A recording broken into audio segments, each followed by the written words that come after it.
کہتے سویرے سویرے آیا تو کہنے لگا حضور مجھے توبہ کرا دے، آج کے بعد نہ جھوٹ بولوں گا، نہ حرام کھاؤں گا، نہ شراب پیوں گا۔ تو کہتے ہیں جتنے لوگ بیٹھے تھے کان کھڑے ہو گئے، کہا تجھے کیا ہوا؟ کہنے لگا 11-12 سال کا نوجوان آیا مجھے توبہ کرا گیا، چڑھتی جوانی، 11-12 سال 14-15 سال کا بچہ مجھے توبہ کرا گیا۔ تو کہتے ہیں ہم محو حیرت ہوئے کہ اتنا سا بچہ؟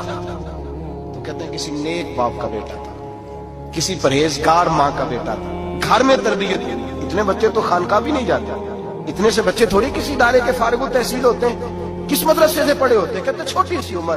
تو کہا جناب آپ کو کیسے ملا؟ تو وہ شخص کہنے لگا حضور کل میں گیا بازار، میں نے بغداد کے چوک سے 10 کلو مچھلی بھی خرید لی اور کچھ اور ضرورت کی چیزیں بھی، مہمان آنے تھے، وہ سارا کچھ خرید کے میں جب نکلا تو سامان زیادہ ہو گیا۔ چوک میں مزدور بیٹھے ہوتے تھے، میں نے کہا بھئی میرے ساتھ فلاں محلے تک سامان پہنچانا ہے۔ وہ بچہ کہنے لگا چچا اگر میں چلوں تو، میں نے اس کو ایڈریس وغیرہ بتلایا تو 3 دینار مزدوری طے ہو گئی سامان گھر پہنچانے کی۔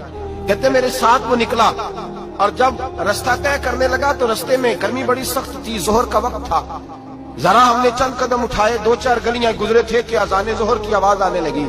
تو کہتے ہیں بڑی منت کے انداز میں، بڑی گزارش کے انداز میں میری طرف دیکھا، عمر چھوٹی سی ہے، کہنے لگا چچا اگر اجازت مل جائے تو میں ظہر کی نماز پڑھ لوں۔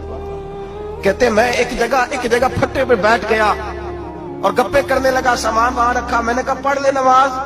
کہتے ہیں بچہ نماز پڑھنے چلا گیا، باقی لوگ دیر سے آئے، وہ نماز پڑھ کے جلدی آ گیا۔ میں نے کہا بیٹے تو جلدی آ گیا ہے؟ کہنے لگا اس لیے جلدی آیا ہوں کہ آپ یہ نہ سمجھے یہ کام چور ہے، میں نے نفل چھوڑ دیے ہیں، فارغ ہو کے پڑھ لوں گا۔ کہتے ہیں سامان اٹھایا، رستے میں گرمی شدت کی تھی، اس کا پسینہ بہنے لگا، میں آگے بڑھا، میں نے کہا بیٹے سامان تھوڑی دیر کے لیے مجھے دے دو، گرمی زیادہ ہے۔ کہنے لگا چچا کسی کا تربیت یافتہ ہو، کسی نے ٹریننگ دی ہے، کہا ماں باپ نے کہا تھا حرام لقمہ گھر نہ لانا، کہا بات کیا ہوئی؟ کہنے لگے میں آپ کو نہیں دے سکتا، اس لیے کہ 3 دینار مزدوری گھر پہنچانے کی طے کی ہے، اگر آپ اٹھائیں گے تو پھر میں پیسے پورے نہیں لوں گا۔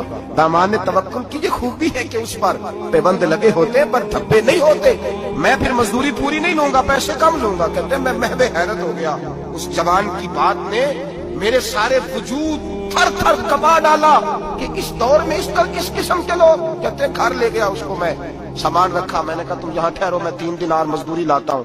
کہتے ہیں پیسے لینے گیا تو بیوی کو بتایا بڑا نیک ہے، بڑا پرہیزگار جوان ہے، کہنے لگی روٹی پکی ہوئی ہے، اسے کو دوپہر کا کھانا کھا لے۔ کہتے ہیں میں باہر گیا، 3 دینار تھمائے، میں نے کہا بیٹے ایک بات مانو گے؟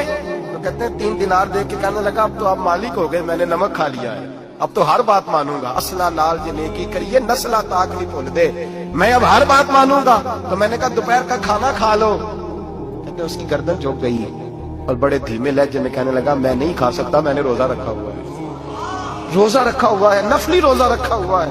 کہتے ہیں میں اور پریشان ہوا، میں نے فوری طور پہ سوال کیا کہ اب تو کدھر جائے گا؟ تو کہنے لگا اب میں کہیں نہیں جاؤں گا، میرے 1 دن کا خرچہ میرے ماں باپ نے جو ڈیوٹی لگائی ہے وہ 3 دینار ہے، پورا ہو گیا ہے، اب میں باقی جو وقت بچے گا یا قرآن پاک کی تلاوت کروں گا یا محمد عربی پہ درود و سلام کروں گا، میں اب کوئی اور کام نہیں کروں گا۔